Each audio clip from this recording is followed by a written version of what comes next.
എല്ലാവർക്കും നമസ്കാരം. വിഭജികയിലേക്ക് വീണ്ടും സ്വാഗതം. കഴിഞ്ഞ വീഡിയോകളിൽ ഞാൻ കുറേ കാര്യങ്ങൾ പറയുകയുണ്ടായി. അത് എത്രത്തോളം വിജയിക്കുമെന്ന് എനിക്കറിയില്ല. എങ്കിൽ തന്നെയും വീണ്ടും ഞാൻ എൻ്റെ മനസ്സിലെ കാര്യങ്ങൾ നിങ്ങൾക്കൊപ്പം പങ്കിടുകയാണ്.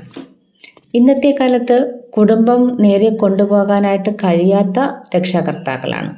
അച്ഛനമ്മമാർക്ക് മക്കളോട് സംസാരിക്കാൻ തന്നെ പേടിയാണ്. ഒന്ന് വഴക്ക് പറയാൻ പേടിയാണ്. മക്കളോടൊന്ന് സംസാരിച്ചു കഴിഞ്ഞാൽ, ഒന്ന് മിണ്ടിക്കഴിഞ്ഞാൽ, അല്ലെങ്കിൽ ഒന്ന് വഴക്ക് പറഞ്ഞു കഴിഞ്ഞാൽ അവരുടെ മനസ്സിൽ ചിന്തകൾ വേറെയാണ്. കയറിൻ്റെ തുമ്പിൽ മക്കളെ കാണേണ്ടി വരുമെന്ന പേടിയാണ് രക്ഷകർത്താക്കൾക്ക്. മക്കളെ രക്ഷകർത്താക്കൾ പേടിക്കുന്നിടത്തോളം കാലം മക്കൾ രക്ഷകർത്താക്കളെ പേടിപ്പിച്ചുകൊണ്ടേയിരിക്കും. ആത്മീയമായ അറിവും അനുഷ്ഠാനവും ഉണ്ടെങ്കിൽ മാത്രമേ ആത്മാർത്ഥമായിട്ടുള്ള സ്നേഹം ഉണ്ടാവുകയുള്ളൂ. അറിവില്ലാത്ത ആചരണം നമ്മിൽ അവശത ഉണ്ടാക്കിക്കൊണ്ടിരിക്കുകയാണ് ചെയ്യുന്നത്.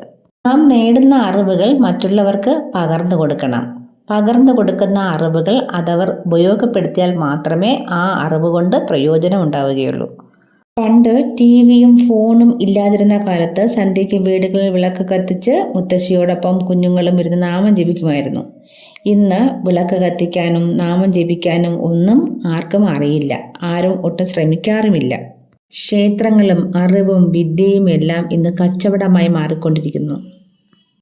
അറിവും വിദ്യയും ദൈവവുമെല്ലാം നന്മയുടെയും സ്നേഹത്തിൻ്റെയും ചവിട്ടുപടികൾ ആണെന്നുള്ള ഓർമ്മപ്പെടുത്തലോടെ തുടർന്നുള്ള ഭാഗങ്ങളുമായി വീണ്ടും കാണാം. നന്ദി.